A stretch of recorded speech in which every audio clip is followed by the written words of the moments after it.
ਅੱਜ ਦੀ ਪਾਵਨ ਵਿਚਾਰ 345 ਅੰਕ ਦੇ ਬਿਲਕੁਲ ਹੇਠਲੇ ਪਾਸਿਓਂ ਬਾਬਾ ਰਵਿਦਾਸ ਜੀ ਦੇ ਪਾਵਨ ਸ਼ਬਦ ਤੋਂ ਜਿਹੜੀ ਹੈ ਆਰੰਭਤਾ ਹੈ ਜੀ। ਫਤਿਹ ਪ੍ਰਵਾਨ ਕਰੋ। ਵਾਹਿਗੁਰੂ ਜੀ ਕਾ ਖਾਲਸਾ, ਵਾਹਿਗੁਰੂ ਜੀ ਕੀ ਫਤਿਹ।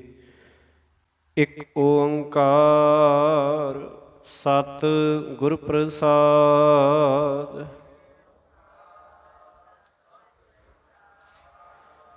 ਗੌੜੀ ਬੈਰਾਗਣ ਰਵਿਦਾਸ ਜੀਓ,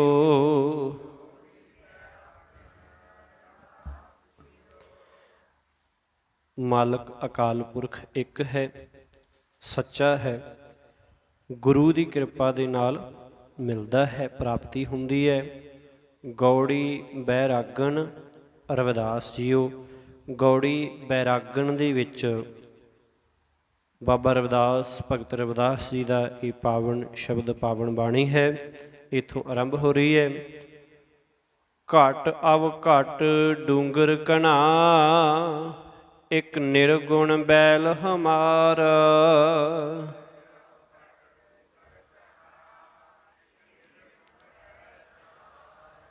ਰਮਈਏ ਸਿਉ ਇੱਕ ਬੇਨਤੀ, ਮੇਰੀ ਪੂੰਜੀ ਰਾਖ ਮੁਰਾਰਾ।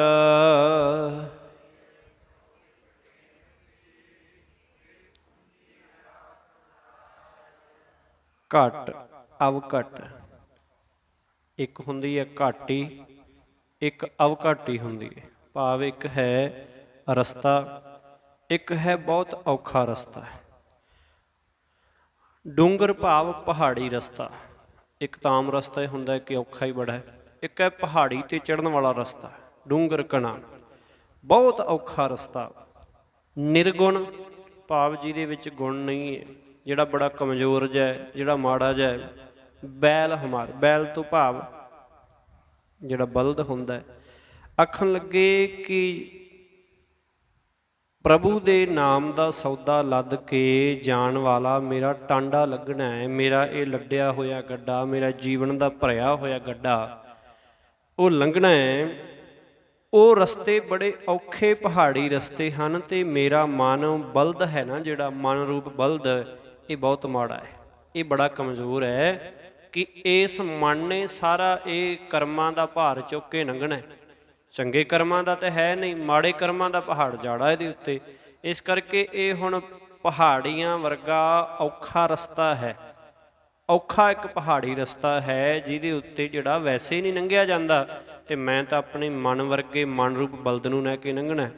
ਭਾਵ ਬਹੁਤ ਔਖੀ ਘਾਟੀ ਹੈ ਕਿ ਜਿੱਥੇ ਆਮ ਤੋਂ ਚੜ੍ਹਿਆ ਨਾ ਜਾਵੇ, ਉੱਥੇ ਅਸੀਂ ਬਲਦ ਚੜ੍ਹਾਉਣ ਦੀ ਗੱਲ ਕਰੀਏ, ਗੱਡਾ ਲੰਘਾਉਣ ਦੀ ਗੱਲ ਕਰੀਏ। ਇਵੇਂ ਕਹਿੰਦੇ ਕਿ ਘਾਟੀ ਬਹੁਤ ਔਖੀ ਹੈ। ਰਮਈਏ ਸਿਉ ਇੱਕ ਬੇਨਤੀ, ਮੇਰੀ ਪੂੰਜੀ ਰਾਖ ਮੁਰਾਰ। ਕਿ ਪਿਆਰੇ ਪ੍ਰਭੂ ਅੱਗੇ ਮੇਰੀ ਹੀ ਅਰਜ਼ੋਈ ਹੈ ਕਿ ਹੇ ਪ੍ਰਭੂ, ਮੇਰੀ ਰਾਸ ਪੂੰਜੀ ਦੀ ਤੂੰ ਆਪ ਹੀ ਰੱਖਿਆ ਕਰੀਂ, ਤੂੰ ਆਪ ਹੀ ਸਹਾਈ ਹੋਈ। ਜਿਹੜੀ ਮੈਂ ਰਾਸ ਪੂੰਜੀ ਇਕੱਠੀ ਕਰਕੇ ਲੱਦੀ ਹੋਈ ਹੈ ਨਾ, ਇਹ ਕਿਤੇ ਖਰਾਬ ਨਾ ਹੋ ਜਾਏ, ਇਹ ਕਿਤੇ ਡੁੱਲ ਨਾ ਜਾਏ, ਇਹ ਕਿਤੇ ਜਿਹੜੀ ਹੈ ਵਿਗੜ ਨਾ ਜਾਏ। ਇਹਦੀ ਰੱਖਿਆ ਤੂੰ ਆਪ ਹੀ ਕਰੀਂ। ਕੋ ਬਨਜਾਰੂ ਰਾਮ ਕੋ, ਮੇਰਾ ਟਾਂਡਾ ਲਾਦਿਆ ਜਾਏ ਰੇ ਰਹਾਓ।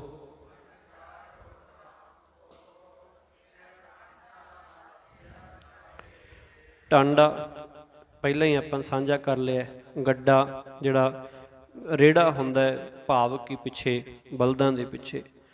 ਹੁਣ ਆਖਣ ਲੱਗੇ ਕਿ ਕੋ ਬਨਜਾਰੂ ਰਾਮ ਕੋ, ਮੇਰਾ ਟਾਂਡਾ ਲਾਦਿਆ ਜਾਏ ਰੇ। ਆਖਣ ਲੱਗੇ ਹੈ ਭਾਈ, ਜੇ ਸੋਹਣੇ ਪ੍ਰਭੂ ਦੀ ਕਿਰਪਾ ਨਾਲ ਮਾਲਕ ਦੇ ਨਾਮ ਦਾ ਵਣਜ ਕਰਨ ਵਾਲਾ ਕੋਈ ਮਨੁੱਖ ਬੰਦਾ ਮੈਨੂੰ ਮਿਲ ਪਏ ਤਾਂ ਮੇਰਾ ਮਾਲ ਵੀ ਲੱਦਿਆ ਜਾ ਸਕੇ। ਭਾਵ ਜੇ ਕੋਈ ਉਹਦੇ ਨਾਮ ਦੀ ਰਾਸ ਪੂੰਜੀ ਇਕੱਠੀ ਕਰ ਰਿਹਾ, ਉਹਦੇ ਨਾਮ ਦਾ ਵਪਾਰ ਕਰ ਰਿਹਾ, ਉਹਦੇ ਭਾਣੇ 'ਚ ਹੋ ਰਿਹਾ, ਅਤੇ ਜੇ ਮੈਨੂੰ ਵੀ ਮਿਲ ਪਏ ਤਾਂ ਮੈਨੂੰ ਵੀ ਜਿਹੜਾ ਹੈ ਮੇਰਾ ਵੀ, ਭਾਵ ਕਿ ਮੇਰੇ ਵੀ ਜੀਵਨ ਦੀ ਰਾਸ ਪੂੰਜੀ ਉਹ ਲੱਦ ਲਏ। ਭਾਵ ਕਿ ਮੇਰਾ ਵੀ ਸਹਾਈ ਬਣ ਜਾਏ, ਤਾਂ ਕਿ ਸੌਖਾ ਜਿਹੜਾ ਹੈ ਇਹ ਜੀਵਨ ਇਹ ਲੰਘ ਜਾਏ। ਤਾਂ ਭਾਵ ਕਿ ਉਸ ਗੁਰਮੁਖ ਦੀ ਸਹਾਇਤਾ ਨਾਲ ਮੈਂ ਵੀ ਮਾਲਕ ਦੇ ਨਾਮ ਦਾ ਨਾਮ ਰੂਪ ਵਣਜ ਜਿਹੜਾ ਹੈ ਉਹ ਕਰ ਸਕਾਂ। ਕਿ ਜੇ ਕੋਈ ਮਾਲਕ ਦੇ ਨਾਮ ਰੂਪ ਪੂੰਜੀ ਦੀ ਲੱਦੇ ਹੋਏ ਗੱਡੇ ਵਾਲਾ ਮੈਨੂੰ ਮਿਲ ਜਾਏ ਤੇ ਮੈਂ ਆਪਣਾ ਵੀ ਉਹਦੇ ਤੇ ਭਾਵ ਭਾਰ ਲੱਦ ਲਵਾਂ, ਭਾਵ ਉਹਦੇ ਨਾਲ ਮੈਂ ਵੀ ਮਿਲ ਜਾਵਾਂ, ਭਾਵ ਅਸੀਂ ਇਕੱਠੇ ਹੋ ਜਾਈਏ। ਹਉ ਬਨਜਾਰੂ ਰਾਮ ਕੋ ਸਹਿਜ ਕਰਉ ਵਿਆਪਾਰ।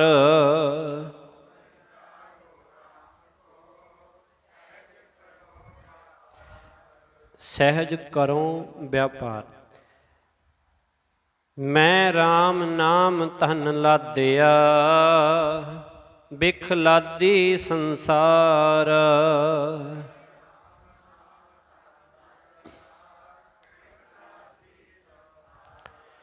ਹੁਣ ਬਾਬਾ ਰਵਿਦਾਸ ਜੀ ਇਹ ਕਰਮ ਜ਼ਰੂਰ ਕਰਦੇ ਹੋਣਗੇ, ਬਲਦ ਵੀ ਵਾਹੁੰਦੇ ਹੋਣਗੇ, ਗੱਡਾ ਵੀ ਚਲਾਉਂਦੇ ਹੋਣਗੇ, ਹੋਰ ਵੀ ਕਰਮ ਕਰਦੇ ਹੋਣਗੇ। ਇਸੇ ਤਰ੍ਹਾਂ ਉਹ ਵੀ ਇਸੇ ਨੂੰ ਕੀ ਹੈ ਆਧਾਰ ਬਣਾ ਕੇ ਜੀਵਨ ਦੀ ਇੱਕ ਸੋਝੀ, ਜੀਵਨ ਦਾ ਇੱਕ ਆਨੰਦ, ਜੀਵਨ ਦਾ ਇੱਕ ਰਸਤਾ ਬਖਸ਼ ਰਹੇ ਹੈ। ਕਹਿੰਦੇ ਹਉ ਬਨਜਾਰੋ RAM ਕੋ ਸਹਿਜ ਕਰਉ ਵਿਆਪਾਰ। ਅੱਧਾ ਅਜਈਆ ਹੈ ਥੱਲੇ ਵਿਆਪਾਰ। ਆਖਣ ਲੱਗੇ ਕਿ ਮੈਂ ਪ੍ਰਭੂ ਦੇ ਨਾਮ ਦਾ ਵਪਾਰੀ ਹਾਂ। ਮੈਂ ਇਹ ਐਸਾ ਵਪਾਰ ਕਰ ਰਿਹਾ ਜਿਸ ਵਿੱਚੋਂ ਮੈਨੂੰ ਸਹਿਜ ਅਵਸਥਾ ਦੀ ਖੱਟੀ ਜਿਹੜੀ ਹੈ ਲਾਭ ਉਹ ਹਾਸਲ ਹੋਵੇ। ਮੈਂ ਇਹੋ ਜਿਹਾ ਵਪਾਰ ਕਰ ਰਿਹਾ ਜਿਹਦੇ ਵਿੱਚੋਂ ਮੈਨੂੰ ਸਹਿਜ ਅਵਸਥਾ, ਆਨੰਦ, ਚੜ੍ਹਦੀ ਕਲਾ, ਆਤਮਿਕ ਜੀਵਨ ਮਿਲੇ। ਮੈਂ RAM ਨਾਮ ਧਨ ਲਾਦਿਆ, ਬਿਖ ਲਾਦੀ ਸੰਸਾਰ। ਕਹਿੰਦੇ ਮਾਲਕ ਦੀ ਮਿਹਰ ਨਾਲ ਮੈਂ ਪ੍ਰਭੂ ਦੇ ਨਾਮ ਦਾ ਸੌਦਾ ਲੱਦਿਆ, ਮੈਂ ਉਹਦੀ ਬਖਸ਼ਿਸ਼ ਦਾ ਸੌਦਾ ਲੱਦਿਆ, ਉਹਦੇ ਭਾਣੇ ਦਾ ਸੌਦਾ ਲੱਦਿਆ। ਪਰ ਸੰਸਾਰ ਨੇ ਆਤਮਿਕ ਮੌਤ ਲਿਆਉਣ ਵਾਲੀ ਮਾਇਆ ਰੂਪ ਜ਼ਹਿਰ ਦਾ ਵਪਾਰ ਕੀਤਾ। ਬਿਖ ਲਾਦੀ ਸੰਸਾਰ। ਤੇ ਸੰਸਾਰ ਨੇ ਕੀ ਹੈ ਬਿਖ ਲੱਦੀ ਹੋਈ ਹੈ, ਜ਼ਹਿਰ ਲੱਦੀ ਹੋਈ, ਮਾਇਆ ਦਾ ਭਾਰ ਲੱਦਿਆ ਹੋਇਆ ਹੈ। ਪਰ ਮਾਲਕ ਨੇ ਮੇਰੇ ਤੇ ਮਿਹਰ ਕੀਤੀ ਹੈ, ਮੈਂ ਮਾਲਕ ਦੇ ਨਾਮ ਦਾ ਹੀ ਭਾਰ ਲੱਦਿਆ, ਭਾਵ ਉਹਦੇ ਨਾਮ ਦਾ ਹੀ ਵਪਾਰ ਕਰ ਰਿਹਾ ਹਾਂ। ਉਰਵਾਰ ਪਾਰ ਕੇ ਦਾਨੀਆਂ, ਲਿਖ ਲੇਹ ਆਲ ਪਤਾਲ।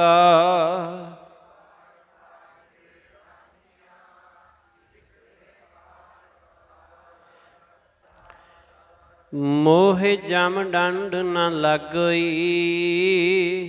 ਤਜੀ ਲੈ ਸਰਬ ਜੰਜਾਲ।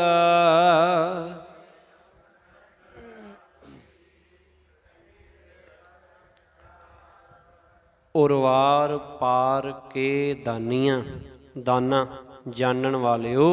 ਉਰਵਾਰ ਪਾਰ ਦੇ ਦਾਨੀਆਂ, ਉਰਲੇ ਤੇ ਪਰਲੇ ਪਾਸੇ ਦੀ ਜਾਣਨ ਵਾਲਿਓ, ਭਾਵ ਕਿ ਹਰ ਥਾਂ ਤੇ ਸਹਾਈ ਹੋਣ ਵਾਲੇ, ਜੀਵਨ ਦੇ ਇਸ ਪਾਰ ਵੀ ਤੇ ਜੀਵਨ ਦੇ ਉਸ ਪਾਰ ਵੀ, ਕਿ ਜੀਵਾਂ ਦੇ ਲੋਕ ਪਰਲੋਕ ਦੀਆਂ ਸਭ ਕਰਮਾਂ ਨੂੰ ਜਾਣਨ ਵਾਲੇ ਚਿੱਤਰਗੁਪਤੋ, ਮੇਰੇ ਬਾਰੇ ਜੋ ਤੁਹਾਡਾ ਜੀ ਕਰੇ ਲਿਖ ਲੈਣਾ। ਭਾਵ ਕਿ ਜਿਹੜਾ ਵੀ ਤੁਹਾਡਾ ਮਨ ਚਿੱਤ ਕਰਦਾ ਹੈ ਨਾ, ਕਿਉਂਕਿ ਪੁਰਾਣੇ ਸਮੇਂ ਦੇ ਵਿੱਚ ਚਿੱਤਰਗੁਪਤ ਮੰਨੇ ਜਾ ਰਹੇ ਸਨ ਕਿ ਚਿੱਤਰਗੁਪਤ ਹੁੰਦੇ, ਇੱਕ ਉਸ ਮੋਢੇ ਤੇ ਬੈਠਾ ਹੈ, ਇੱਕ ਉਸ ਮੋਢੇ ਤੇ ਬੈਠਾ ਹੈ, ਉਹ ਤੁਹਾਡੇ ਕਰਮ ਲਿਖੀ ਜਾ ਰਹੇ ਆ। ਅਸਲ ਦੇ ਵਿੱਚ ਸ਼ਬਦ ਆਪਾਂ ਜਦੋਂ ਜਪਜੀ ਸਾਹਿਬ ਦੀ ਸੋਦਰ ਵਾਲੀ ਪੌੜੀ ਜਿਹੜੀ ਕੀਤੀ ਸੀ, ਉਹਦੇ ਵਿੱਚ ਆਪਾਂ ਇਹਦੀ ਵਿਚਾਰ ਸਾਂਝ ਪਾਈ ਸੀ, ਚਿੱਤ ਗੁਪਤ ਵਾਲੀ। ਅਸਲ ਦੇ ਵਿੱਚ ਕੀ ਹੈ, ਸ਼ਬਦ ਉਲਟਾ ਕਰ ਲਈਏ ਤੇ ਕੀ ਹੋ ਜਾਏਗਾ, ਗੁਪਤ ਚਿੱਤਰ।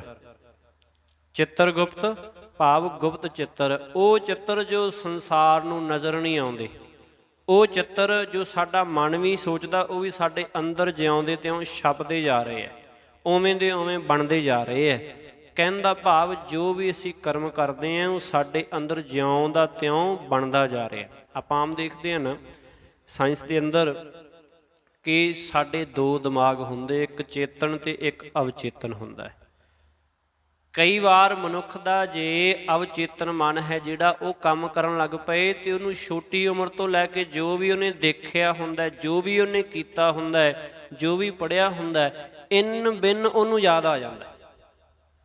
ਇੱਕ ਹੁੰਦਾ ਚੇਤਨ ਕਿ ਉਹਨੂੰ ਚੇਤਾ ਕਰਨਾ, ਭਾਵ ਰਿਪੀਟ ਕਰਦੇ ਰਹਿਣਾ।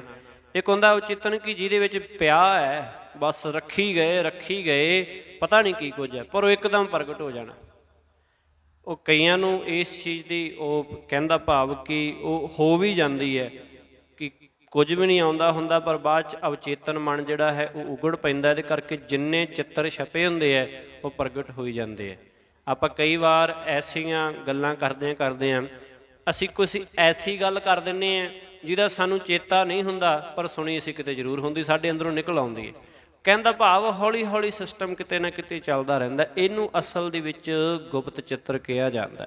ਹੁਣ ਇਸੇ ਨੂੰ ਬਾਬਾ ਰਵਿਦਾਸ ਜੀ ਹੁਣ ਉਸੇ ਸਮੇਂ ਜੋ ਸਮਾਜ ਮੰਨ ਰਿਹਾ ਹੈ, ਹੁਣ ਉਸੇ ਤਰੀਕੇ ਦੇ ਨਾਲ ਜਿਹੜਾ ਹੈ ਸਮਝਾਉਣਾ ਕਰ ਰਹੇ ਹੈ। ਆਲ ਪਤਾਲ ਭਾਵ ਊਲ ਜਲੂਲ, ਜੋ ਮਰਜ਼ੀ ਆਲ ਪਤਾਲ ਕਿ ਜੋ ਤੁਹਾਡੀ ਮਰਜ਼ੀ ਹੈ ਨਾ ਲਿਖ ਲਓ, ਜੋ ਤੁਹਾਡਾ ਕਰਨਾ, ਜਿਹੜਾ ਤੁਸੀਂ ਕਰਮ ਕਰਨਾ ਕਰ ਲਓ।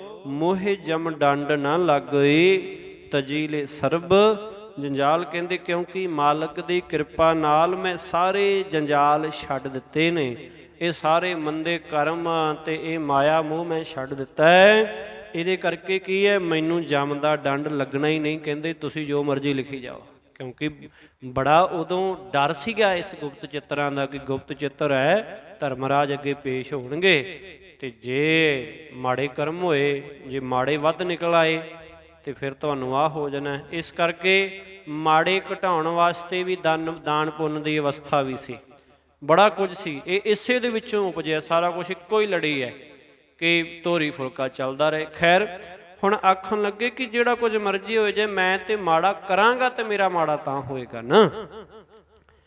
ਜੈਸਾ ਰੰਗ ਕੁਸੁੰਭ ਕਾ ਤੈਸਾ ਇਹ ਸੰਸਾਰ,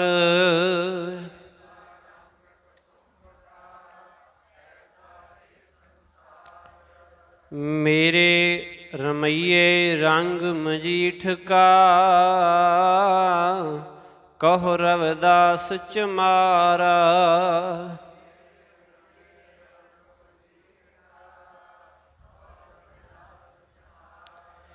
ਆਖਣ ਲੱਗੇ ਜੈਸਾ ਰੰਗ ਕੁਸੁੰਭ ਕਾ ਤੈਸਾ ਇਹ ਸੰਸਾਰ। ਕਹਿੰਦੇ ਜਿਹੋ ਜਿਹਾ ਰੰਗ ਜਿਹੜਾ ਉਹ ਕੁਸੁੰਭ ਦਾ ਹੈ ਨਾ, ਇਵੇਂ ਇਹ ਸੰਸਾਰ ਹੈ ਕਿ ਵੇਖਣ ਨੂੰ ਤੇ ਬੜਾ ਸੋਹਣਾ, ਬੜਾ ਰੰਗੀਲਾ ਤੇ ਬੜਾ ਸੁਖਮਈ ਲੱਗਦਾ ਹੈ, ਪਰ ਹੈ ਇਹਦੇ ਪੱਲੇ ਕੁਝ ਵੀ ਨਹੀਂ।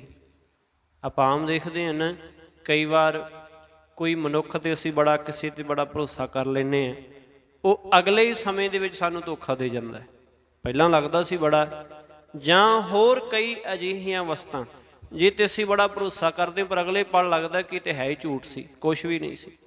ਇਸੇ ਤਰ੍ਹਾਂ ਹੀ ਕਹਿੰਦੇ ਕਿ ਜਿਵੇਂ ਜਿਵੇਂ ਮੈਂ ਮਾਲਕ ਦੇ ਨਾਮ ਨਾਲ ਜੁੜ ਰਿਹਾ ਨਾ, ਤੇ ਮੈਨੂੰ ਪਤਾ ਲੱਗ ਰਿਹਾ ਹੈ ਕਿ ਇਹ ਸਾਰਾ ਸੰਸਾਰ ਹੈ ਨਾ ਜਿਹੜਾ, ਇਹ ਐ ਜਿਵੇਂ ਕੁਸੁੰਭ ਦਾ ਰੰਗ ਹੁੰਦਾ ਹੈ। ਵੇਖਣ ਨੂੰ ਬੜਾ ਸੋਹਣਾ ਲੱਗਦਾ ਦੂਰੋਂ, ਪਰ ਇਹ ਮਾੜੇ ਜਿਹੇ ਹੱਥ ਲਾਏ ਭੁਰ ਜਾਂਦਾ, ਉੱਡ ਜਾਂਦਾ ਥੋੜ੍ਹੇ ਚਿਰ ਬਾਅਦ ਹੀ। ਹਾਂਜੀ, ਫੁੱਲ ਹੁੰਦਾ ਜੀ, ਇੱਕ ਫੁੱਲ ਹੁੰਦਾ, ਇਹ ਕੁਸੁੰਭ ਦਾ ਫੁੱਲ ਹੁੰਦਾ ਜਿਹੜਾ ਬੜਾ ਸੋਹਣਾ ਲੱਗਦਾ ਵੇਖਣ ਨੂੰ, ਪਰ ਉਹ ਰੰਗ ਉਹਦਾ ਜਦੋਂ ਲੱਗ ਜਾ ਤੇ ਉਹ ਥੋੜ੍ਹੇ ਚਿਰ ਬਾਅਦ ਹੀ ਮੁੱਕ ਜਾਂਦਾ, ਖਤਮ ਹੋ ਜਾਂਦਾ। ਮੇਰੇ ਰਮਈਏ ਰੰਗ ਮਜੀਠ ਕਾ ਕਹੁ ਰਵਿਦਾਸ ਚਮਾਰ। ਹੁਣ ਆਪਾਂ ਅਗਲਾ ਮਜੀਠ ਦਾ ਰੰਗ ਹੈਗਾ ਉਹ ਸਰਦਾਰ ਸੁਰਿੰਦਰ ਸਿੰਘ ਜੀ ਤੋਂ ਪੁੱਛਾਂਗੇ। ਦੱਸੋ ਜੀ ਮਜੀਠ ਦਾ ਰੰਗ ਕੀ ਹੁੰਦਾ? ਹਾਂਜੀ, ਨਹੀਂ ਹੁੰਦਾ ਕਿੱਥੇ ਆ ਉਹ ਦੱਸੋ ਆਪਾਂ ਨੂੰ। ਚਲੋ ਉਹ ਤਾਂ ਪਤਾ ਹੀ, ਮਜੀਠ ਦਾ ਰੰਗ ਬਹੁਤ ਪੱਕਾ ਹੁੰਦਾ ਹੈ, ਆਪਾਂ ਦੱਸਿਆ ਹੈ ਕਈ ਵਾਰੀ। ਹਾਂਜੀ, ਸਰਦਾਰ ਅਜੀਤ ਸਿੰਘ ਜੀ ਬੈਠੇ ਆ ਨਾਲ ਹੀ। ਹਾਂਜੀ, ਸਰਦਾਰ ਜਸਪਾਲ ਸਿੰਘ ਜੀ ਨੂੰ ਤਾਂ ਪਤਾ ਹੀ ਹੈ। ਹਾਂਜੀ, ਨਹੀਂ ਪਤਾ, ਚੇਤਾ ਭੁੱਲ ਗਿਆ ਫਿਰ ਤੁਹਾਨੂੰ। ਸਰਦਾਰ ਮਲਕੀਤ ਸਿੰਘ ਜੀ, ਥੋੜ੍ਹਾ ਜਿਹਾ ਉੱਚੀ ਦੱਸਿਓ। ਬਿਲਕੁਲ, ਇਹ ਤਾਂ ਹੈ ਜੀ ਵੀ ਕਦੇ ਉਤਰੇ ਨਾ, ਪਰ ਇਹ ਹੁੰਦਾ ਕਿੱਥੇ?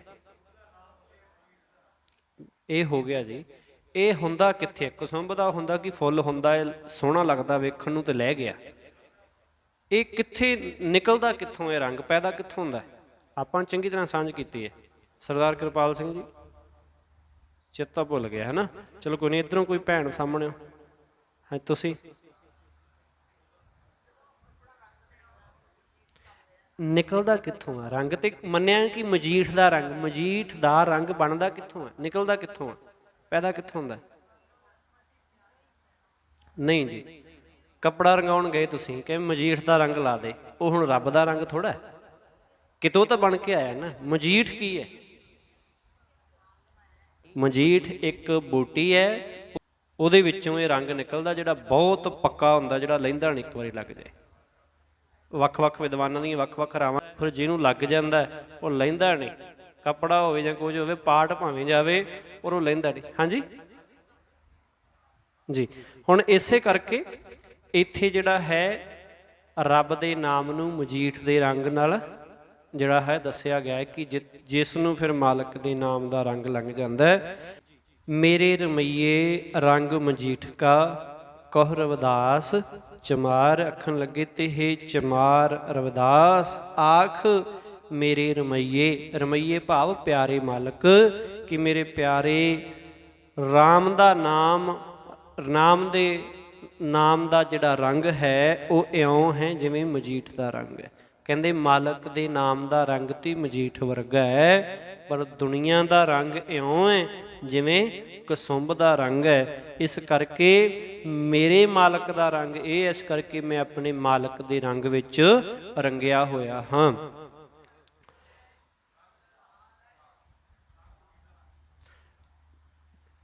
ਜਿਹੜੀ ਗੱਲ ਹੈਗੀ ਹੈ ਨਾ ਜੀ ਰੰਗਣ ਦੀ, ਗੁਰਬਾਣੀ ਦੇ ਵਿੱਚ ਰੱਤੇ ਰੰਗ ਦੀ ਗੱਲ ਕੀਤੀ ਗਈ ਹੈ, ਰੱਤਾ ਹੋਣ ਦੀ। ਰੱਤਾ ਬਹੁਤੀ ਵਾਰੀ ਲਾਲ ਹੁੰਦਾ, ਠੀਕ ਹੈ ਜੀ। ਲਾਲ ਰੰਗ ਤਿਸ ਕੋ ਲੱਗਾ ਜਿਸਕੇ ਵਡਭਾਗਾ। ਇਹਦਾ ਭਾਵ ਇਹ ਨਹੀਂ ਕਿ ਲਾਲ ਰੰਗ ਲੱਗ ਜਾਣਾ, ਕਹਿਣ ਦਾ ਭਾਵ ਮਸਤ ਹੋ ਜਾਣਾ, ਰੱਤੇ ਜਾਣਾ, ਮਾਲਕ ਦੇ ਨਾਮ ਦੀ ਜਿਹੜੀ ਹੈ ਉਹਦੇ ਵਿੱਚ ਸੁਰਤ ਜੁੜ ਜਾਣੀ।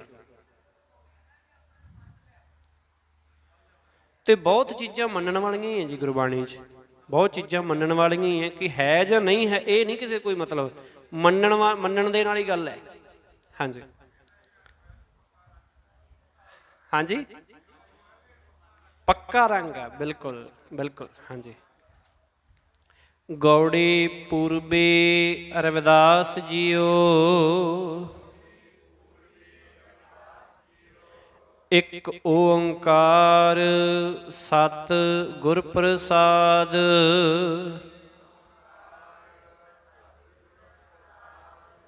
ਹੁਣ ਪਿਛਲਾ ਸ਼ਬਦ ਸੀ ਗੌੜੀ ਬੈਰਾਗਣ ਦੇ ਵਿੱਚ, ਹੁਣ ਇੱਥੇ ਗੌੜੀ ਪੂਰਬੀ ਦੇ ਵਿੱਚ ਹੈ। ਇੱਕ ਓੰਕਾਰ ਸਤਿਗੁਰ ਪ੍ਰਸਾਦ, ਮਾਲਕ ਅਕਾਲ ਪੁਰਖ ਇੱਕ ਹੈ, ਸੱਚਾ ਹੈ, ਗੁਰੂ ਦੀ ਕਿਰਪਾ ਨਾਲ ਮਿਲਦਾ ਹੈ। ਕੂਪ ਭਰਿਓ ਜੈਸੇ ਦਾਦਰਾ, ਕਛ ਦੇਸ਼ ਵਿਦੇਸ਼ ਨ ਬੂਝ।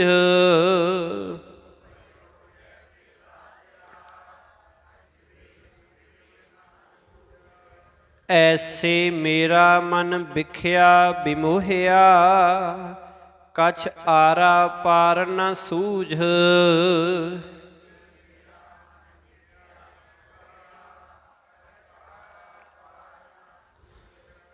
ਹੁਣ ਇੱਥੇ ਵੇਖੋ, ਹੁਣ ਬਾਬਾ ਰਵਿਦਾਸ ਜੀ ਹੋਰ ਉਹੋ ਹੀ ਗੱਲਾਂ ਕਰ ਰਹੇ ਜਿਹੜੀਆਂ ਸਮਾਜ 'ਚ ਆਮ ਵਾਪਰਦੀਆਂ, ਕਿ ਹੁਣ ਜ਼ਰੂਰ ਵੇਖਿਆ ਹੋਏਗਾ ਖੂਹ 'ਚ ਡਿੱਖਿਆ ਡੱਡੂ, ਉਹਨਾਂ ਨੇ ਖੂਹ ਹੀ ਹੁੰਦੇ ਸੀ ਉਸ ਸਮੇਂ।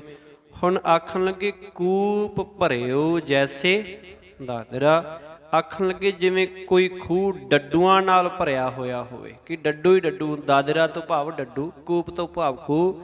ਕਛ ਦੇਸ਼ ਵਿਦੇਸ਼ ਨਾ ਬੂਝ, ਕਹਿੰਦੇ ਉਹਨਾਂ ਡੱਡੂਆਂ ਨੂੰ ਕੋਈ ਵਾਕਫੀ, ਕੋਈ ਉਹਨਾਂ ਨੂੰ ਪਤਾ ਨਹੀਂ ਹੁੰਦਾ ਕਿ ਇਸ ਖੂਹ ਤੋਂ ਬਾਹਰ ਵੀ ਕੋਈ ਹੋਰ ਦੇਸ਼ ਵਿਦੇਸ਼ ਪ੍ਰਦੇਸ਼ ਹੈ। ਇੱਕ ਵਾਰੀ ਕਹਿੰਦੇ ਕੋਈ ਡੱਡੂ ਦੇ ਕੋਲ ਕੋਈ ਹੋਰ ਪੰਛੀ ਜੀਵ ਚਲਾ ਗਿਆ, ਤੇ ਉਹ ਡੱਡੂ ਹੁਣ ਖੂਹ ਦੇ ਵਿੱਚ ਰਹਿੰਦਾ ਸੀ। ਉਹ ਆਖਣ ਲੱਗਾ ਵੀ ਡੱਡੂ ਤੂੰ ਇੱਥੇ ਰਹਿਣਾ, ਬਾਹਰ ਜਾ ਕੇ ਵੇਖ, ਬੜਾ ਹੀ ਵੱਡਾ ਸਮੁੰਦਰ ਹੈ, ਬੜੀ ਵੱਡੀ ਨਦੀ ਹੈ, ਬੜਾ ਵੱਡਾ ਦਰਿਆ ਹੈ, ਤੇ ਬੜੇ ਵੱਡੇ ਵੱਡੇ ਤਲਾਅ, ਤੂੰ ਇੱਥੇ ਹੈ। ਕਹਿੰਦੇ ਅੱਛਾ, ਕਹਿੰਦਾ ਕਿੱਡਾ ਕੁ ਵੱਡਾ ਹੈ? ਕਹਿੰਦਾ ਥੋੜਾ ਜਿਹਾ ਗੇੜਾ ਕੱਢ ਕੇ ਖੂਹ ਦੇ ਵਿੱਚੋਂ ਮਾੜਾ ਜਿਹਾ ਇੱਕ ਸਾਈਡ ਤੋਂ, ਕਹਿੰਦਾ ਇੰਨਾ ਕੁ ਵੱਡਾ ਹੋਣਾ। ਕਹਿੰਦੇ ਨਹੀਂ ਨਹੀਂ, ਇਹ ਤੋਂ ਵੀ ਬਹੁਤ ਵੱਡਾ ਹੈ। ਫਿਰ ਥੋੜਾ ਜਿਹਾ ਹੋਰ ਅੱਧੇ ਕੁ ਤੱਕ ਖੂਹ ਦੇ ਗੇੜਾ ਕੱਢਿਆ, ਕਹਿੰਦਾ ਐਡਾ ਕੁ ਹੋਣਾ। ਕਹਿੰਦਾ ਨਹੀਂ ਨਹੀਂ, ਇਸ ਤੋਂ ਵੀ ਬਹੁਤ ਵੱਡਾ ਹੈ ਸਮੁੰਦਰ ਵੀ, ਨਦੀਆਂ ਨਾਲੇ ਬੜੇ ਬੜੇ ਵੱਡੇ ਹੈ, ਇਹ ਤਾਂ ਖੂਹ ਬੜਾ ਛੋਟਾ ਜਿਹਾ ਹੈ। ਕਹਿੰਦਾ ਫਿਰ ਕਹਿੰਦਾ ਇੱਕ ਹੋਰ ਸਾਰੇ ਖੂਹ ਦੇ ਆਸੇ ਪਾਸੇ ਗੇੜਾ ਕੱਢ ਕੇ ਅੰਦਰ ਅੰਦਰ, ਕਹਿੰਦਾ ਇੰਨਾ ਵੱਡਾ ਹੋਣਾ, ਇਦੋਂ ਵੱਡਾ ਤਾਂ ਨਹੀਂ ਹੋ ਸਕਦਾ। ਕਹਿਣ ਲੱਗਾ ਤੇਰੀ ਸੁਰਤ ਇੱਥੋਂ ਤੱਕ ਹੀ ਹੈ ਕਿ ਇੰਨਾ ਕੀ ਖੂਹ ਆ, ਬਸ ਇਹੋ ਹੀ ਹੈ ਸਾਰਾ ਕੁਝ, ਪਰ ਇਹਦੇ ਤੋਂ ਬਿਨਾਂ ਪਤਾ ਨਹੀਂ ਕਿੰਨੇ ਨਦੀਆਂ ਨਾਲੇ ਦਰਿਆ ਤੇ ਸਮੁੰਦਰ ਆਦਿਕ ਬੜਾ ਕੁਝ ਹੈ। ਤੂੰ ਇੱਥੇ ਬੈਠਾ ਮਾੜੇ ਜਿਹੇ ਥਾਂ ਦੇ ਵਿੱਚ, ਜਿਹੜਾ ਉਹੀ ਕਹਿਣਾ ਕਿ ਇਹੀ ਸਾਰਾ ਕੁਝ ਹੈ। ਕਹਿਣ ਦਾ ਭਾਵ ਤੇਰੀ ਸੁਰਤੀ ਇੱਥੋਂ ਕੁ ਤੱਕ ਹੀ ਹੈ, ਮਾਲਕ ਦੇ ਪਾਰ ਮਾਲਕ ਦਾ ਪਾਇਆ ਨਹੀਂ ਜਾ ਸਕਦਾ। ਇੱਥੇ ਵੀ ਕਹਿੰਦੇ ਕਿ ਹੁਣ ਡੱਡੂਆਂ ਨਾਲ ਭਾਵੇਂ ਖੂਹ ਭਰਿਆ ਹੋਵੇ, ਉਹਨਾਂ ਨੇ ਜਦੋਂ ਬਾਹਰ ਨਿਕਲ ਕੇ ਵੇਖਣਾ ਹੀ ਨਹੀਂ, ਕਿਸੇ ਹੋਰ ਪਾਸੇ ਜਾਣਾ ਹੀ ਨਹੀਂ, ਤੇ ਫਿਰ ਉਹਨਾਂ ਨੂੰ ਐਂ ਲੱਗੇਗਾ ਕਿ ਇਹੋ ਹੀ ਸਾਰਾ ਕੁਝ ਹੈ, ਹੋਰ ਕੁਝ ਹੈ ਹੀ ਨਹੀਂ। ਐਸੇ ਮੇਰਾ ਮਨ ਵਿਖਿਆ ਵਿਮੋਹਿਆ, ਕਛ ਆਰਾ ਪਾਰ ਨ ਸੂਝ। ਕਹਿੰਦੇ ਇਵੇਂ ਹੀ ਮੇਰਾ ਮਨ ਮਾਇਆ ਦੇ ਖੂਹ ਵਿੱਚ ਬਹੁਤ ਜ਼ਿਆਦਾ ਫਸਿਆ ਹੋਇਆ ਹੈ। ਜਿਵੇਂ ਡੱਡੂ ਫਸੇ ਹੋਏ ਆ ਨਾ ਖੂਹ ਦੇ ਵਿੱਚ, ਇਵੇਂ ਮਾਇਆ ਦੇ ਖੂਹ ਵਿੱਚ ਮੇਰਾ ਮਨ ਵੀ ਜਿਹੜਾ ਉਹ ਫਸਿਆ ਹੋਇਆ ਹੈ। ਤੇ ਇਸ ਨੂੰ ਮਾਇਆ ਦੇ ਖੂਹ ਵਿੱਚੋਂ ਨਿਕਲਣ ਲਈ ਕੋਈ ਉਰਲਾ ਪਰਲਾ ਬੰਨਾ ਸੁੱਝਦਾ ਹੀ ਨਹੀਂ, ਤੇ ਨਾ ਹੀ ਇਹ ਖੂਹ ਦੇ ਵਿੱਚੋਂ ਨਿਕਲਣਾ ਚਾਹੁੰਦਾ। ਇਹੀ ਕਹਿੰਦਾ ਕਿ ਸਾਰਾ ਕੁਝ ਮੇਰਾ ਇਹੋ ਹੀ ਖੂਹ ਹੀ ਹੈ, ਭਾਵ ਮਾਇਆ ਹੀ ਮੇਰਾ ਸਾਰਾ ਕੁਝ ਹੈ, ਇਹਦੇ ਤੋਂ ਬਾਹਰ ਇਹ ਸੋਚਦਾ ਹੀ ਨਹੀਂ ਹੈ। ਸਗਲ ਭਵਨ ਕੇ ਨਾਇਕਾ, ਇੱਕ ਛਿਨ ਦਰਸ਼ ਦਿਖਾਏ ਜੀ ਰਹਾਉ।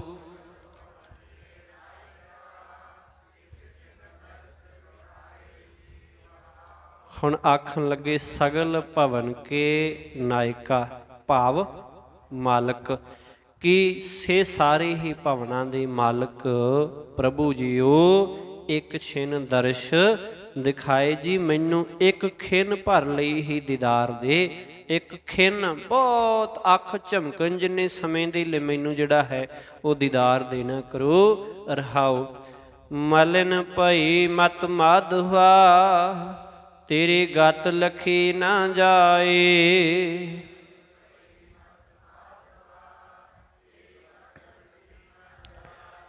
ਕਰਹੁ ਕਿਰਪਾ ਭ੍ਰਮ ਚੂਕੋਏ, ਮੈਂ ਸੁਮਤ ਦੇਹੁ ਸਮਝਾਏ।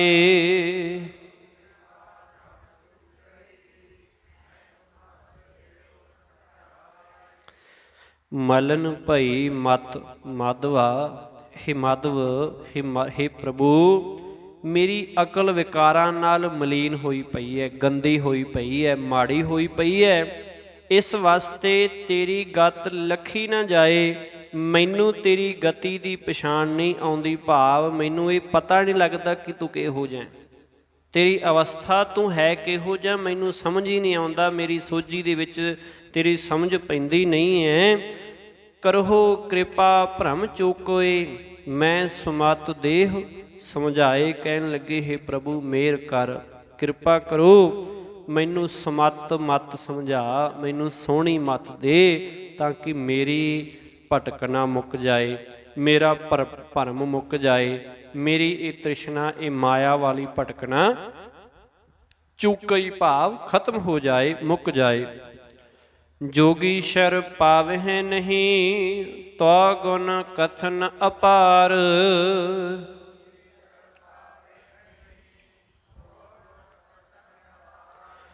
ਪ੍ਰੇਮ ਭਗਤ ਕੈ ਕਾਰਣੈ, ਕਹੁ ਰਵਿਦਾਸ ਚਮਾਰ।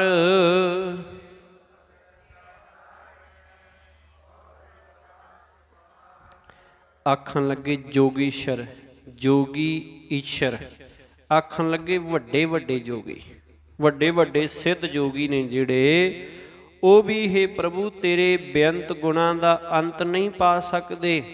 ਤੇਰੇ ਗੁਣਾਂ ਦਾ ਤੋ ਭਾਵ ਤੇਰੇ ਗੁਣਾਂ ਦਾ ਅੰਤ ਨਹੀਂ ਪਾ ਸਕਦੇ, ਕਥਨ ਨਹੀਂ ਕਰ ਸਕਦੇ।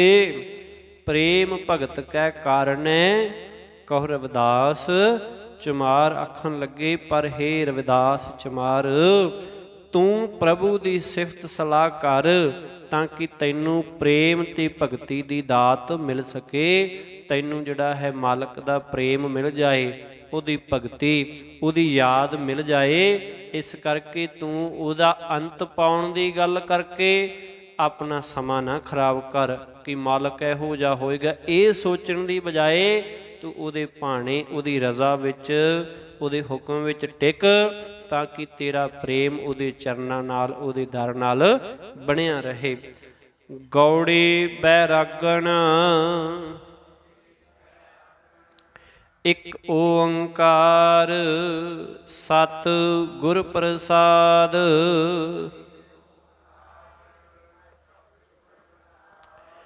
ਹੁਣ ਗੌੜੀ ਬੈਰਾਗਣ ਦੇ ਅੰਦਰ ਫਿਰ ਇਹ ਅਗਲਾ ਸ਼ਬਦ ਬਾਬਾ ਰਵਿਦਾਸ ਜੀ ਦਾ ਹੈ, ਇੱਕ ਓੰਕਾਰ ਸਤਿ ਗੁਰ ਪ੍ਰਸਾਦ। ਮਾਲਕ ਇੱਕ ਹੈ, ਸੱਚਾ ਹੈ ਤੇ ਗੁਰੂ ਦੀ ਕਿਰਪਾ ਦੇ ਨਾਲ ਮੁੱਕਦਾ ਹੈ, ਮਿਲਦਾ ਹੈ।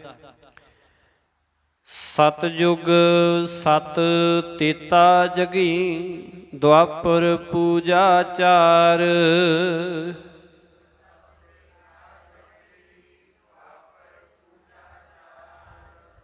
तीनों जुग तीनों दिड़े, कल केवल नाम आधार।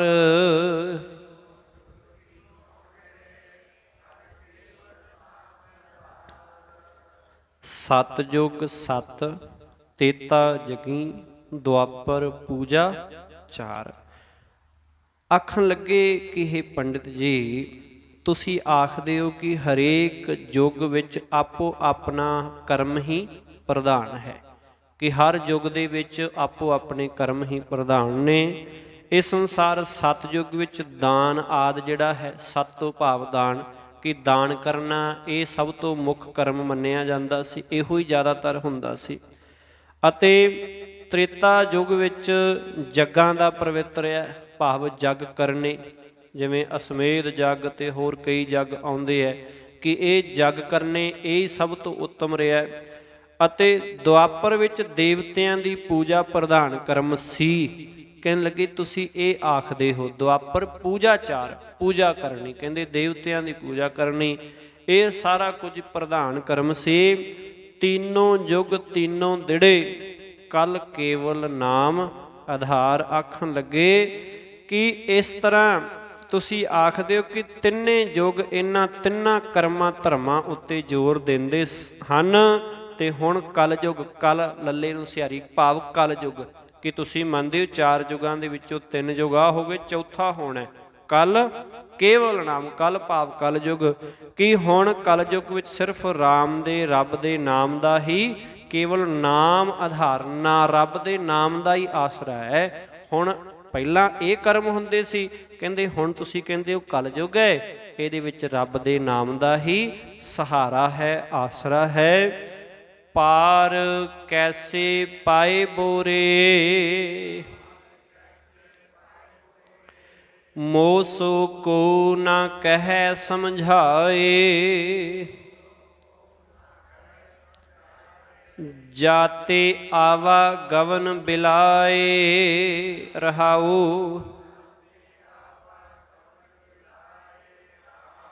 ਹੁਣ ਰਹਾਉ ਦੇ ਬੰਦ ਅੰਦਰ ਬਾਬਾ ਰਵਿਦਾਸ ਜੀ ਆਖ ਰਹੇ ਨੇ, ਕਹਿੰਦੇ ਪਾਰ ਕੈਸੇ ਪਾਏ ਬੋਰੇ, ਕਿ ਹੇ ਪੰਡਿਤ ਜੀ ਇਹਨਾਂ ਯੁੱਗਾਂ ਵਿੱਚ ਵੰਡੇ ਹੋਏ ਕਰਮਾਂ ਧਰਮਾਂ ਨਾਲ ਸੰਸਾਰ ਸਮੁੰਦਰ ਦਾ ਪਾਰਲਾ ਬੰਨਾ ਕਿਵੇਂ ਲੱਭੋਗੇ? ਇਹ ਜੀਵਨ ਦੇ ਵਿੱਚੋਂ ਪਾਰ ਕਿਵੇਂ ਹੋਵੋਗੇ? ਇਹ ਵਿਕਾਰਾਂ ਭਰੇ ਸਮੁੰਦਰ ਵਿੱਚੋਂ ਪਾਰ ਕਿਵੇਂ ਲੰਘੋਗੇ?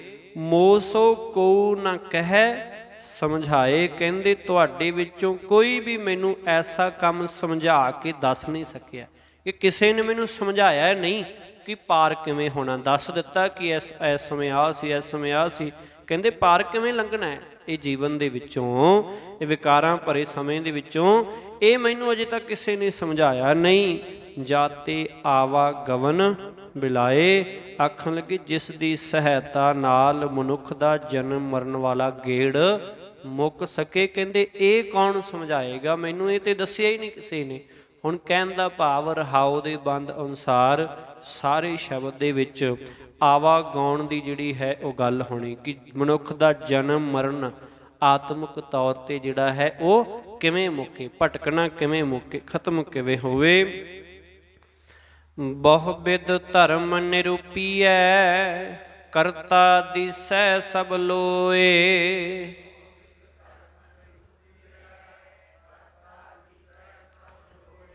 ਕਵਨ ਕਰਮ ਤੇ ਛੂਟੀਐ, ਜਿਹ ਸਾਧੇ ਸਭ ਸਿਧ ਹੋਏ।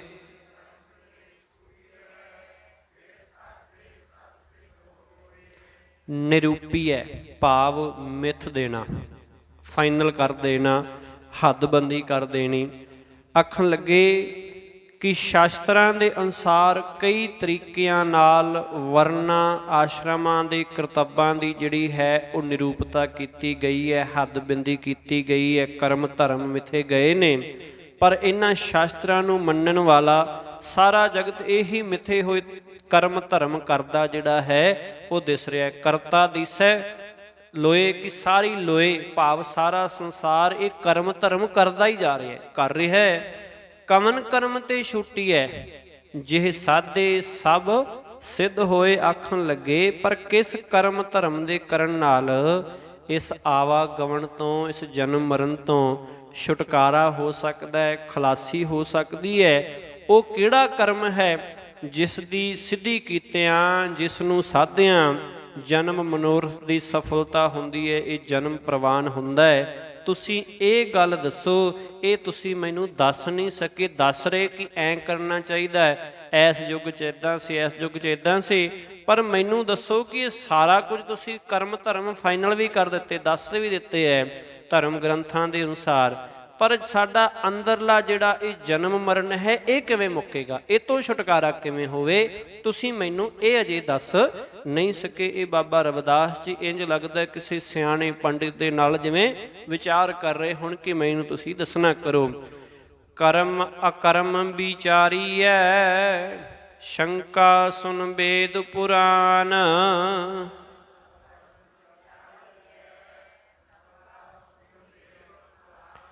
ਸੰਸਾ ਸਦ ਹਿਰਦੈ ਬਸੈ, ਕੌਣ ਹਿਰੈ ਅਭਿਮਾਨ।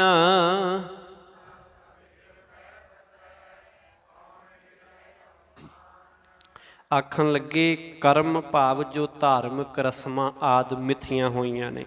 ਅਕਰਮ ਉਹ ਕੰਮ ਜੋ ਸ਼ਾਸਤਰਾਂ ਧਰਮ ਗ੍ਰੰਥਾਂ ਨੇ ਕੀ ਹੈ ਮਨਾ ਕੀਤੇ ਹੋਏ, ਵਰਜੇ ਹੋਏ ਹੈ।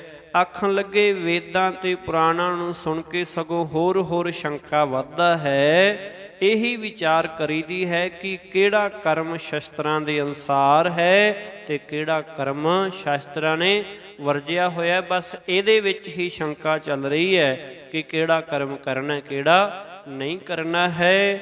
ਸੰਸਾ ਸਦ ਹਿਰਦੈ ਬਸੈ, ਕੌਣ ਹਿਰੈ ਅਭਿਮਾਨ। ਆਖਣ ਲੱਗੇ ਵਰਨ ਆਸ਼ਰਮ ਦੇ ਕਰਮ ਧਰਮ ਕਰਦਿਆਂ ਹੀ ਮਨੁੱਖ ਦੇ ਹਿਰਦੇ ਵਿੱਚ ਸਹਿਮ, ਸੰਸਾ, ਫਿਕਰ ਇਹ ਟਿਕਿਆ ਹੀ ਰਹਿੰਦਾ ਹੈ। ਫਿਰ ਉਹ ਕਿਹੜਾ ਕਰਮ ਧਰਮ ਹੈ ਜੋ ਤੁਸੀਂ ਦੱਸਦੇ ਹੋ ਕਿ ਜੋ ਮਨ ਦਾ ਅਭਿਮਾਨ, ਅਹੰਕਾਰ ਦੂਰ ਕਰੇ।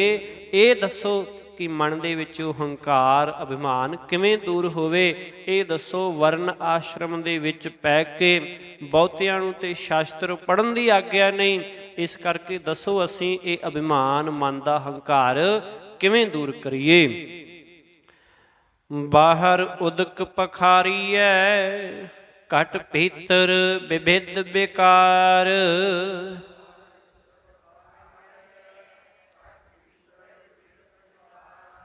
ਸੁਧ ਕਵਨ ਪਰ ਹੋਏ ਬੋ, ਸੁਚ ਕੁੰਚਰ ਵਿਦ ਵਿਵਹਾਰ।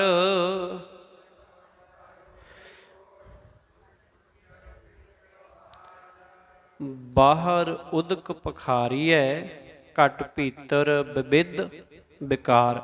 ਆਖਣ ਲੱਗੇ ਵਿਵਿਧ ਭਾਵ ਵਿਵਿਧ, ਕਈ ਵਿਧੀਆਂ ਦੀ ਕਸਮ, ਕਈ ਵਿਧੀਆਂ ਦੇ ਕਰਮ। ਕਿ ਹੇ ਪੰਡਤ ਜੀ ਤੁਸੀਂ ਤੀਰਥ ਇਸ਼ਨਾਨ ਤੇ ਜ਼ੋਰ ਦਿੰਦੇ ਹੋ। ਬਾਹਰ ਉਦਕ ਸ਼ਬਦ ਔਂਕੜ ਨਾਲ ਹੈ, ਇੱਥੇ ਸਿਹਾਰੀ ਨਾਲ ਅਰਥ ਹੋਰ ਨੇ ਤੇ ਔਂਕੜ ਇੱਥੇ ਇਹਦੇ ਨਾਲ ਅਰਥ ਹੋਰ ਨੇ। ਭਾਵ ਕਿ ਸਰੀਰ ਦਾ ਜਿਹੜਾ ਇਹ ਕੀ ਹੈ ਬਾਹਰਲਾ, ਬਾਹਰ ਨਾਮ ਰੂਪ ਦੇ ਵਿੱਚ ਇੱਥੇ ਆਇਆ ਹੈ ਕਿ ਸਰੀਰ ਨੂੰ ਬਾਹਰ ਨੂੰ ਪਾਣੀ ਨਾਲ ਧੋਣਾ, ਕਿ ਬਾਹਰੋਂ ਇਸ਼ਨਾਨ ਕਰ ਲੈਣਾ। ਆਖਣ ਲੱਗੇ ਕਿ ਤੁਸੀਂ ਤੀਰਥ ਇਸ਼ਨਾਨ ਤੇ ਜ਼ੋਰ ਦਿੰਦੇ ਹੋ, ਪਰ ਤੀਰਥਾਂ ਤੇ ਜਾ ਕੇ ਤਾਂ ਸਰੀਰ ਦਾ ਬਾਹਰਲਾ ਪਾਸਾ ਹੀ ਧੋਈਦਾ। ਉਦਕ ਤੋਂ ਭਾਵ ਧੋਣਾ, ਕਿ ਇਹਦੇ ਨਾਲ ਪਖਾਰੀਏ ਪਾਣੀ ਨਾਲ ਜਿਹੜਾ ਬਾਹਰਲਾ ਪਾਸਾ ਹੀ ਧੋ ਸਕੀਦਾ ਹੈ। ਤੇ ਹਿਰਦੇ ਵਿੱਚ ਕਈ ਕਿਸਮ ਦੇ ਵਿਕਾਰ ਟਿਕੇ ਰਹਿੰਦੇ ਹੈ ਕਿ ਜਿਹੜੀ ਮਨ ਦੇ ਵਿੱਚ ਮੈਲ, ਹਿਰਦੇ ਵਿੱਚ ਸ਼ੰਕਾ ਹੈ, ਉਹ ਮਨ ਦੇ ਵਿੱਚ ਵਿਕਾਰ ਟਿਕੇ ਹੋਏ ਨੇ। ਸੁਧ ਕਵਨ ਪਰ ਹੋਏ ਬੋ, ਸੁਧ ਸੁਚ ਕੁੰਚਰ ਵਿਦ ਵਿਵਹਾਰ। ਕਹਿੰਦੇ ਇਸ ਤੀਰਥ ਇਸ਼ਨਾਨ ਨਾਲ ਕੌਣ ਪਵਿੱਤਰ ਹੋ ਸਕਦਾ ਹੈ? ਜਿਹੜਾ ਸਿਰਫ ਬਾਹਰੋਂ ਸਰੀਰ ਨੂੰ ਧੋਂਦਾ ਹੈ। ਇਹ ਸੁੱਚ ਤਾਂ ਇਹੋ ਜਿਹੀ ਹੁੰਦੀ ਹੈ ਜਿਵੇਂ ਹਾਥੀ ਦਾ ਇਸ਼ਨਾਨ ਕਰਮ ਹੈ, ਕਿ ਜਿਵੇਂ ਹਾਥੀ ਨੂੰ ਇਸ਼ਨਾਨ ਕਰਾ ਦਈਏ ਤੇ ਉਹ ਬਾਹਰ ਨਿਕਲ ਕੇ ਫਿਰ ਮਿੱਟੀ ਆਪਦੇ ਉੱਤੇ ਪਾ ਲੈਂਦਾ, ਰੇਤਾ ਆਪਦੇ ਉੱਤੇ ਪਾ ਲੈਂਦਾ, ਲੇਟਣ ਲੱਗ ਪੈਂਦਾ। ਕਹਿੰਦੇ ਇਹ ਇਸ਼ਨਾਨ ਤੇ ਬਿਲਕੁਲ ਉਵੇਂ ਹੀ ਹੈ ਕਿ ਅੰਦਰੋਂ ਮੈਲ ਗਈ ਨਹੀਂ, ਫਿਰ ਮਨੁੱਖ ਬਾਹਰੋਂ ਸਰੀਰ ਧੋਤਾ ਤੇ ਥੋੜ੍ਹੇ ਚਿਰ ਬਾਅਦ ਫਿਰ ਉਹਨਾਂ ਵਿਕਾਰਾਂ ਦੇ ਵਿੱਚ ਹੀ ਲਿਬੜਿਆ ਰਹਿੰਦਾ। ਰਵ ਪ੍ਰਗਾਸ ਰਜਨੀ ਜਥਾਗਤ, ਜਾਨਤ ਸਭ ਸੰਸਾਰ।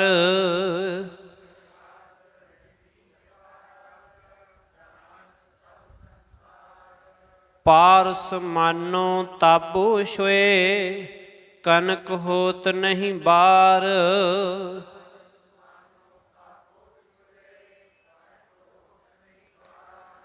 ਰਵ ਪ੍ਰਗਾਸ ਰਜਨੀ ਜਥਾਗਤ, ਜਾਨਤ ਸਭ ਸੰਸਾਰ। ਜਥਾਗਤ ਜਿਵੇਂ ਦੂਰ ਹੋ ਜਾਂਦੀ, ਗਤੀ ਕਰ ਜਾਂਦੀ, ਜਿਵੇਂ ਗਤੀ ਕਰ ਜਾਣਾ। ਪਰ ਆਖਣ ਲੱਗੇ ਹੀ ਪੰਡਿਤ ਜੀ, ਸਾਰਾ ਸੰਸਾਰ ਇਹ ਗੱਲ ਜਾਣਦਾ ਹੈ ਕਿ ਸੂਰਜ ਦੇ ਚੜ੍ਹਿਆਂ ਰਵ ਪ੍ਰਗਾਸ, ਕਿ ਸੂਰਜ ਦੇ ਉੱਗਿਆਂ ਜਦੋਂ ਸੂਰਜ ਚੜ੍ਹਦਾ ਹੈ, ਰਜਨੀ ਤੋਂ ਭਾਵ ਰਾਤ, ਰਾਤਰੀ। ਕਹਿੰਦੇ ਰਾਤ ਦਾ ਹਨੇਰਾ ਕਿਵੇਂ ਦੂਰ ਹੋ ਜਾਂਦਾ ਹੈ, ਕਿਵੇਂ ਚਲਾ ਜਾਂਦਾ ਹੈ, ਦੌੜ ਜਾਂਦਾ ਹੈ, ਗਤ ਕਰ ਜਾਂਦਾ ਹੈ। ਪਾਰਸ ਮਾਨੋ ਤਬ ਛੋਏ, ਕਨਕ ਹੋਤ ਨਹੀਂ ਬਾਹਰ। ਆਖਣ ਲੱਗੇ ਇਸ ਗੱਲ ਦਾ ਵੀ, ਇਹ ਗੱਲ ਵੀ ਚੇਤੇ ਰੱਖਣ ਵਾਲੀ ਹੈ ਕਿ ਤਾਂਬੇ ਦੇ ਪਾਰਸ ਨਾਲ ਛੋਹਿਆਂ ਉਸ ਦੇ ਸੋਨਾ ਬਣਨ ਵਿੱਚ ਚਿਰ ਨਹੀਂ ਲੱਗਦਾ। ਕਹਿਣ ਤੋਂ ਭਾਵ ਕਿ ਪਾਰਸ ਨੂੰ, ਪਾਰਸ ਮਾਨੋ ਤਾਬੋ ਛੋਏ, ਕਿ ਤਾਂਬੂ ਭਾਵ ਤਾਂਬੇ ਨੂੰ ਛੋਹਿਆਂ, ਉਹ ਜਦੋਂ ਛੂੰਹਦਿਆਂ ਕੀ ਹੈ, ਕਨਕ ਹੋਤ ਨਹੀਂ ਬਾਹਰ, ਸੋਨਾ ਹੋਣ ਲੱਗਿਆਂ ਉਹਨੂੰ ਸਮਾਂ ਨਹੀਂ ਲੱਗਦਾ ਹੈ। ਪਰਮ ਪਰਸ ਗੁਰ ਭੇਟੀਐ, ਪੂਰਬ ਲਿਖਤ ਲਿਲਾਟ।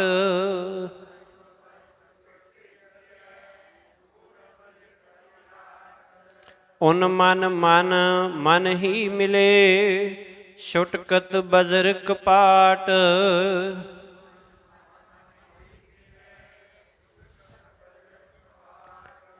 ਪਰਮ ਪਰਸ ਗੁਰ ਭੇਟੀਐ, ਪੂਰਬ ਲਿਖਤ ਲਿਲਾਟ। ਪਰਮ ਪਰਸ ਭਾਵ ਸਭ ਤੋਂ ਵਧੀਆ ਪਾਰਸਾਂ ਵਿੱਚੋਂ ਪਾਰਸ, ਸਭ ਤੋਂ ਉੱਤਮ ਪਾਰਸ। ਕਹਿੰਦੇ ਕਿ ਜੇ ਇਸ ਤਰ੍ਹਾਂ ਪੂਰਬੇ ਪਹਿਲੇ ਸੰਸਕਾਰਾਂ ਕਰਕੇ ਭਾਗ ਜਾਗਣ ਤਾਂ ਸਤਿਗੁਰੂ ਜਿਹੜਾ ਪਰਮ ਪਾਰਸ ਹੈ ਉਹ ਕੀ ਹੈ, ਮਿਲ ਪੈਂਦਾ ਹੈ, ਉਹਦੇ ਨਾਲ ਭੇਂਟ ਹੋ ਜਾਂਦੀ ਹੈ, ਜੋ ਸਭ ਤੋਂ ਵਧੀਆ ਪਾਰਸਾਂ ਦੇ ਵਿੱਚੋਂ ਪਾਰਸ ਹੈ। ਪਾਰਸ ਤਾਂ ਆਮ ਹੈ ਇੱਕ, ਜਿਹੜਾ ਸਿਰਫ 8 ਧਾਤਾਂ ਨੂੰ ਸੋਨਾ ਬਣਾਉਂਦਾ ਹੈ, ਤੇ ਗੁਰੂ ਨਾਲ ਜਿਹੜਾ ਮਰਜ਼ੀ ਮਿਲ ਜਾਏ ਉਹ ਉਹਨੂੰ ਸੋਨਾ ਭਾਵ ਕੀਮਤੀ ਅਮੋਲਕ ਬਣਾ ਦਿੰਦਾ ਹੈ। ਉਨ ਮਨ ਮਨ ਮਨ ਹੀ ਮਿਲੇ, ਛੁਟਕਤ ਬਜਰ ਕਪਾਟ। ਉਨ ਮਨ ਭਾਵ ਕੀ ਤਾਂਗ ਭਰਿਆ, ਉਨ ਮਨ ਮਨ ਉਹ ਹਿਰਦਾ ਜਿਸ ਮਾਲਕ ਨੂੰ ਮਿਲਣ ਦੀ ਕੀ ਹੈ, ਬੜੀ ਤਾਂਗ ਹੈ, ਬੜੀ ਪ੍ਰੀਤ ਹੈ। ਅਤੇ ਆਖਣ ਲੱਗੇ ਗੁਰੂ ਦੀ ਕਿਰਪਾ ਨਾਲ ਮਨ ਵਿੱਚ ਪ੍ਰਮਾਤਮਾ ਨੂੰ ਮਿਲਣ ਦੀ ਤਾਂਗ ਪੈਦਾ ਹੋ ਜਾਂਦੀ ਹੈ। ਉਹ ਅੰਤਰ ਆਤਮੇ ਹੀ ਮਾਲਕ ਨੂੰ ਮਿਲ ਪੈਂਦਾ ਹੈ, ਤੇ ਮਨ ਦੇ ਜਿਹੜੇ ਬੱਜਰ ਕਪਾਟ ਹੈ, ਭਾਵ ਬਹੁਤ ਕਰੜੇ ਦਰਵਾਜ਼ੇ ਹੈ, ਉਹ ਖੁੱਲ ਜਾਂਦੇ ਹਨ। ਭਾਵ ਗੁਰੂ ਦੇ ਰਾਹੀਂ ਇਹ ਮਾਲਕ ਨਾਲ ਮਿਲਾਪ ਹੋ ਜਾਂਦਾ ਹੈ। ਭਗਤ ਜੁਗਤ ਮਤ ਸਤ ਕਰੇ, ਪ੍ਰਮ ਬੰਧਨ ਕਾਟ ਬਿਕਾਰ।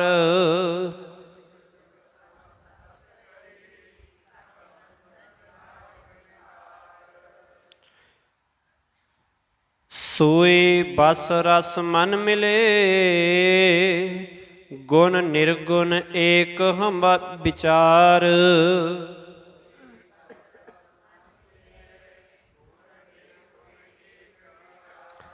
ਹੁਣ ਆਖਣ ਲੱਗੇ ਭਗਤ ਜੁਗਤ ਮਤ ਸਤ ਕਰੀ, ਭ੍ਰਮ ਬੰਧਨ ਕਾਟ ਵਿਕਾਰ ਆਖਣ ਲੱਗੇ ਕਿ ਜਿਸ ਮਨੁੱਖ ਨੇ ਪ੍ਰਭੂ ਦੀ ਭਗਤੀ ਵਿੱਚ ਯਾਦ ਵਿੱਚ ਜੁੜ ਕੇ ਇਸ ਬਖਸ਼ਿਸ਼ ਦੇ ਨਾਲ ਭਟਕਣਾ, ਵਿਕਾਰਾਂ ਅਤੇ ਮਾਇਆ ਦੇ ਬੰਧਨਾਂ ਨੂੰ ਕੱਟ ਕੇ ਆਪਣੀ ਬੁੱਧੀ ਨੂੰ ਮਾਇਆ ਵਿੱਚ ਡੋਲਣ ਤੋਂ ਰੋਕ ਲਿਆ ਹੈ, ਮਤ ਨੂੰ ਸੱਤ ਕਰ ਲਿਆ ਹੈ, ਭਾਵ ਰੋਕ ਲਿਆ, ਟਿਕਾ ਲਿਆ, ਸੋਈ ਬਸ ਰਸ ਮਨ ਮਿਲੇ, ਗੁਣ ਨਿਰਗੁਣ ਏਕ ਵਿਚਾਰ ਆਖਣ ਲੱਗੇ ਕਿ ਉਹੀ ਮਨੁੱਖ ਮਾਲਕ ਦੀ ਯਾਦ ਵਿੱਚ ਟਿਕ ਕੇ ਆਨੰਦ ਨਾਲ ਮਾਲਕ ਨੂੰ ਅੰਤਰ ਆਤਮੇ ਮਿਲ ਪੈਂਦਾ ਹੈ ਅਤੇ ਉਹ ਇੱਕ ਪਰਮਾਤਮਾ ਦੇ ਗੁਣਾਂ ਦੀ ਯਾਦ ਵਿੱਚ ਫਿਰ ਕੀ ਹੈ, ਹਮੇਸ਼ਾ ਹੀ ਟਿਕਿਆ ਰਹਿੰਦਾ ਹੈ, ਜੋ ਮਾਇਆ ਦੇ 3 ਗੁਣਾਂ ਤੋਂ ਉੱਪਰ ਹੈ, ਜੋ ਪਰਾਂ ਹੈ। ਅਨੇਕ ਜਤਨ ਨਿਗ੍ਰਹਿ ਕੀਏ, ਟਾਰੀ ਨ ਟਰੈ ਭ੍ਰਮ ਫਾਸ,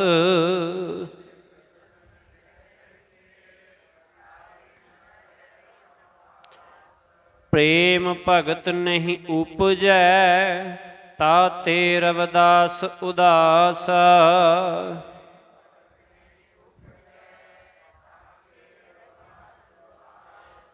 ਹੁਣ ਆਖਣ ਲੱਗੇ ਅਨੇਕ ਯਤਨ ਨਿਗ੍ਰਹਿ ਕੀਏ, ਨਿਗ੍ਰਹਿ ਭਾਵ ਮਨ ਨੂੰ ਰੋਕਣਾ। ਕਹਿਣ ਲੱਗੇ ਕਿ ਪ੍ਰਭੂ ਦੀ ਯਾਦ ਤੋਂ ਬਿਨਾਂ ਮਨ ਨੂੰ ਵਿਕਾਰਾਂ ਵੱਲੋਂ ਰੋਕਣ ਦੇ ਜੇ ਹੋਰ ਅਨੇਕ ਯਤਨ ਕੀਤੇ ਜਾਣ, ਕਿ ਕਈ ਯਤਨ ਕੀਤੇ ਜਾਣ, ਜਿਵੇਂ ਪੁਰਾਣੇ ਸਮੇਂ ਵਿੱਚ ਜਪ, ਤਪ, ਸੰਜਮ ਇਤਿਆਦਿ ਕੀਤੇ ਜਾਂਦੇ ਸਨ, ਮਾਲਕ ਦੇ ਨਾਮ ਤੋਂ ਬਿਨਾਂ ਇਹਨੂੰ ਰੋਕਣ ਦੇ ਯਤਨ ਕੀਤੇ ਜਾਣ ਤਾਂ ਵੀ ਇਹ ਵਿਕਾਰਾਂ ਵਿੱਚ ਭਟਕਣ ਦੀ ਫਾਹਿਆਂ ਦੀ ਵਿੱਚ ਕੀ ਟਾਲਿਆਂ ਨਹੀਂ ਟਲਦੀ, ਭਾਵ ਇਹ ਮਾਇਆ ਦੀ ਭਟਕਣਾ, ਵਿਕਾਰਾਂ ਦੀ ਭਟਕਣਾ ਬਣੀ ਰਹਿੰਦੀ ਹੈ ਜੀਵਨ ਦੇ ਵਿੱਚ, ਟਾਰੀ ਨਾ ਟਲੇ, ਭਾਵ ਟਾਲਿਆਂ ਨਹੀਂ ਟਲਦੀ ਇਹ ਮਾਇਆ ਦੀ ਭਟਕਣਾ ਜੇ ਰੱਬ ਦੇ ਨਾਮ ਤੋਂ ਬਿਨਾਂ ਮਨ ਨੂੰ ਰੋਕਣ ਦਾ ਯਤਨ ਕੀਤਾ ਜਾਏ। ਪ੍ਰੇਮ ਭਗਤ ਨਹੀਂ ਉਪਜੈ, ਤਾਤੇ ਰਵਿਦਾਸ ਉਦਾਸ। ਕਹਿੰਦੇ ਕਰਮ ਕਾਂਡ ਦੇ ਇਹਨਾਂ ਯਤਨਾਂ ਨਾਲ ਪ੍ਰਭੂ ਦੀ ਪਿਆਰ ਭਰੀ ਯਾਦ ਹਿਰਦੇ ਵਿੱਚ ਪੈਦਾ ਨਹੀਂ ਹੋ ਸਕਦੀ। ਇਸ ਵਾਸਤੇ ਮੈਂ ਰਵਿਦਾਸ ਇਹਨਾਂ ਕਰਮ ਧਰਮਾਂ ਤੋਂ ਕੀ ਆ, ਉਪਰਾਮ ਹਾਂ। ਮੈਂ ਬਾਰੀ ਬਾਰੀ ਕਰਮਾਂ ਦੇ ਵਿੱਚ ਭਰੋਸਾ ਵਿਸ਼ਵਾਸ ਨਹੀਂ ਕਰਦਾ, ਮੇਰਾ ਤੇ ਮਾਲਕ ਦੇ ਨਾਲ ਹੀ ਪ੍ਰੇਮ ਬਣਿਆ ਹੋਇਆ ਹੈ, ਮਾਲਕ ਮੈਨੂੰ ਅੰਤਰਾਤਮੇ ਮਿਲ ਪਿਆ ਹੈ, ਇਸ ਕਰਕੇ ਮੈਂ ਛੱਡੇ ਹੋਏ ਹੈ। ਤੇ ਦੂਜੀ ਗੱਲ ਕਰੀਏ ਤੇ ਵੈਸੇ ਹੀ ਬਾਬਾ ਰਵਿਦਾਸ ਜੀ ਨੂੰ ਜਿਹੜਾ ਹੈ ਉਹ ਕਰਮ ਕਾਂਡ ਕਰਨ ਦੀ ਉਹ ਮਨਾਹੀ ਸੀ, ਨਾ ਤੇ ਮੰਦਰ ਜਾਣ ਦੀ, ਨਾ ਕੋਈ ਧਰਮ ਗ੍ਰੰਥ ਪੜ੍ਹਨ ਦੀ, ਕਿਉਂਕਿ ਨੀਚ ਜਾਤੀ ਦੇ ਵਿੱਚ ਰੱਖਿਆ ਗਿਆ ਸੀ। ਇਸੇ ਕਰਕੇ ਕਹਿੰਦੇ ਕਿ ਸਾਡਾ ਤੇ ਕੋਈ ਲੈਣਾ ਦੇਣਾ ਹੀ ਨਹੀਂ, ਮਾਲਕ ਤੇ ਜਿਹੜਾ ਹੈ ਉਹਦੇ ਨਾਲ ਪ੍ਰੇਮ ਕੀਤਿਆਂ, ਉਹਦੀ ਭਗਤੀ ਕੀਤਿਆਂ, ਉਹਦੀ ਯਾਦ ਵਿੱਚ ਜੁੜਿਆ ਹੀ ਮਿਲਦਾ ਹੈ। ਰਹਿਮਤ ਕਰਨ ਸਤਿਗੁਰੂ ਪਾਤਸ਼ਾਹ ਜੀ। ਇੱਥੋਂ ਤੱਕ ਗੌੜੀ ਰਾਗ ਜਿਹੜਾ ਧੰਨ ਗੁਰੂ ਗ੍ਰੰਥ ਸਾਹਿਬ ਪਾਤਸ਼ਾਹ ਜੀ ਦਾ ਸਭ ਤੋਂ ਵੱਡਾ ਰਾਗ ਹੈ, ਉਹਦੀ ਸਮਾਪਤੀ ਹੋਈ ਹੈ। ਹੁਣ ਆਪਾਂ ਅਗਲੇ ਦੀਵਾਨਾਂ ਦੇ ਵਿੱਚ ਜਿਹੜਾ ਹੈ ਉਹ ਸਾਂਝ ਪਾਵਾਂਗੇ। ਆਸਾ ਰਾਗ ਜਿਹੜਾ ਹੈ ਉਹ ਆਰੰਭ ਹੋਵੇਗਾ। ਰਹਿਮਤ ਕਰਨ ਸਤਿਗੁਰੂ ਪਾਤਸ਼ਾਹ ਜੀ। ਵਾਹਿਗੁਰੂ ਜੀ ਕਾ ਖਾਲਸਾ, ਵਾਹਿਗੁਰੂ ਜੀ ਕੀ ਫਤਿਹ।